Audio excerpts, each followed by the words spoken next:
3 ওয়াক্ত ঠিক মতো খেতে পারতাম না ভাই। মানে সিরিয়াস কথা ভাই, মানে দুপুরে অলমোস্ট দেখা যাইতো যে মানে কেউ না কেউ মানে না খা থাকা লাগে।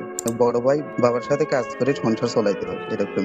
আমি এফআরবি করতেছিলাম, ওটাও বড় ভাই দেখা যাইতো অন্যের জমিতে কাজ করে আমাকে টাকা দিছিল, আগে থেকে জোগাড় করে রাখছিল যে না ওর কোর্স কেনার লাগবে এফআরবি। মানে মেসের মিল করে অফ করে দিতাম, ইফতার করতাম, শুধু পানি খাওয়া ইফতার করতাম আর হলো বিস্কুট খাওয়া রাত কাটা দিতাম। ওই সময়গুলো ভাই আমার খুব কষ্টে গেছে, মানে এতটাই দুর্বল ছিলাম ওই সময় যে আমি যেন ক্লাস করবো মানে বসে থাকতে পারতাম না, আমি শুয়ে থেকে ধরেন ক্লাস গুলো করতাম। শয্যাশয়ী হয়ে যায় আমার বাবা, দেখা যায় তো টেনশনে পড়ালেখা করতে পারতাম না, ঠিক মতো চিকিৎসাও নিতে পারতাম না। জাকারিয়া, তুমি কি শুনতে পাচ্ছ? টার্মিনেট করা হয়েছে। ভাইয়া আমি আমার পজিশন আছে 383 ভাইয়া। অনেক ভালো রেজাল্ট করছে জাকারিয়া। সিডিপল্লি আছে ভাইয়া। ভাইয়া মানে বুঝতে পারছেন না, মানে গল্পটা নিজের জীবন